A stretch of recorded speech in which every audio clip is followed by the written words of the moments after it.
ఎన్టీఆర్ గారి 101వ జన్మదినోత్సవ సందర్భంగా ఈరోజు ఘాట్కి రావటం జరిగింది.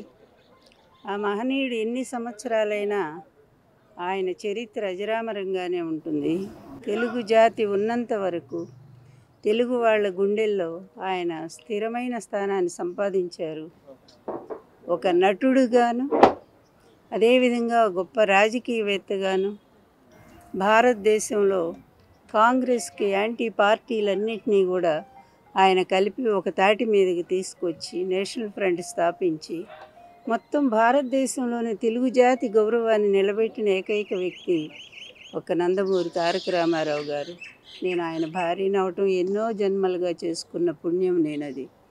ఆ మహనీయుడిని ఇప్పుడు కుటుంబ సభ్యులు మేమే కాదు, యావత్ ఆంధ్రజాతే కాదు, ఎక్కడ విదేశీయుల్లో ఉన్న తెలుగు జాతి కూడా ఆయన్ని స్మరించుకుంటూనే ఉంది.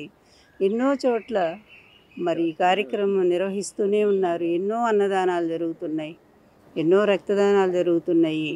ఇన్ని సంవత్సరాలు ఆయన చనిపోయి దాదాపు 28 సంవత్సరాలైంది. 96 ఆయన జనవరి 18వ తారీఖు మనల్ని అందరినీ వదిలిపెట్టి వెళ్ళారు.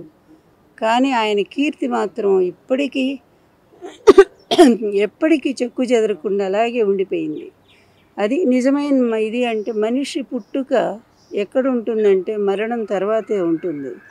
మరణించిన బ్రతికుండే వాళ్ళు ఎవరో భగవద్గీత చెప్పినట్టు కూడా అటువంటి మహామనిషి జాతస్య ధ్రువోహి మృత్యుహు అన్నట్టు మరణం అనేది ప్రతి ఒక్కళ్ళకి అది సహజమైనటువంటిది. మరణించిన బ్రతికి ఉండటం అనేది ఒక్క ఎన్టీఆర్ గారికే సాధ్యపడింది అనుకోవాలా.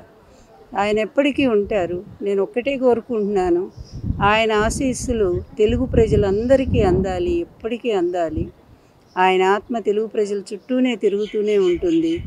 న్యాయం కోసం ఆయన పోరాటం సాగిస్తూనే ఉంటుంది. మళ్ళీ మంచి ఈ ఎలక్షన్ల తర్వాత మంచి పరిపాలన కోసం ఆయన తప్పకుండా ఆయన ఆత్మ ఆశీస్సులు అందిస్తూనే ఉంటుంది. ఆంధ్రప్రదేశ్లో మంచి సుపరిపాలన మళ్ళీ కంటిన్యూ కాబోతూ ఉంది. అదేవిధంగా ఇక్కడ తెలంగాణ రాష్ట్రంలో కూడా మంచి పరిపాలన వాళ్ళు అందించాలని మేము కోరుకుంటూ ఉన్నాము. ఎందుకంటే ఎక్కడున్నా తెలుగు జాతి, తెలుగు ప్రజలు సుఖంగా ఉండాలి. నాయకులైన వాళ్ళు స్వార్థానికి, అవినీతికి తల వంచితే ఏ విధమైనటువంటి శిక్షలు ఉంటాయో కూడా ప్రత్యక్షంగా చూస్తూ ఉన్నాము. అందువల్ల ప్రజల కోసం జీవించేవాళ్ళు నాయకులు అనేది ఎన్టీఆర్ గారు ఒక్కరే చాటి చెప్పారు. అందువల్ల ఆయన స్ఫూర్తితో ఆంధ్రప్రదేశ్లో పరిపాలన అలాగే సాగుతూ ఉంది. అదే కంటిన్యూ అవుతుంది కూడా.